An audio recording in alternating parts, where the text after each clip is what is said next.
you look at it, not many people were predicting such strong outperformance by non-US stocks. Not everyone was predicting gold would be one of the top performing asset classes of the year. But if you had them in your portfolio, you were very happy this year. But to Aaron's point, gold had long stretches of underperformance. So you had to suffer through that to capitalize on such a strong year like that. Non-US stocks the same way. A lot of people were saying non-US stocks are going to rebound this year, going to rebound, and they didn't until 2025. So maybe this is my call to arms of make sure you know how you're allocated, but be allocated intentionally. If you're going to own gold through the thick and the thin and know that it's going to be part of your portfolio performance and the diversification benefits it can offer.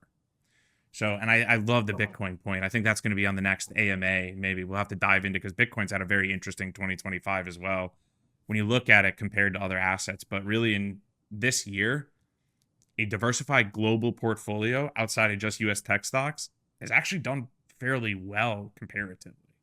Yeah, I mean, year to date, it's been interesting. You brought up the international, and I don't want to gloss over international because it has been just for some context. All right, if you look at the iShares, core emerging market ETF, it's up 28% this year, and then the EFA index, which is the developed country index, it's up 26.5%.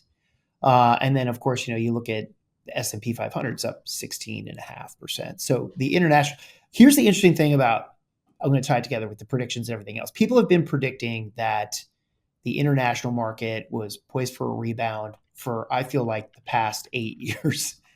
So great. They were all right. They just didn't know when. It looks like we're starting to see it right now. So people who have been allocated to the international space, if they've got a well-diversified portfolio like our ETF portfolio, it's got international in it.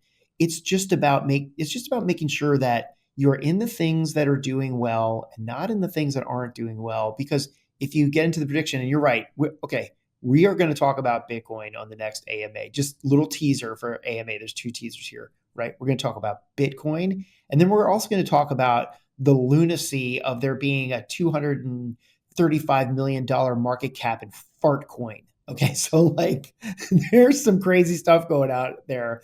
But in the interest of touching on the predictions thing too, I'll tease this out as one of the questions that we recently got was on Michael Berry closing his fund. What does that mean in terms of prediction? So we will dive into that because I find the most interesting thing about Michael Berry is he has accurately predicted 10 of the last 2 pullbacks over the past 5 years. So we're going to hit on that, but just as a little teaser. But yeah, it's prediction season. So I think we'll have a lot of questions coming up on the next AMA about predictions. So thanks for teeing that up.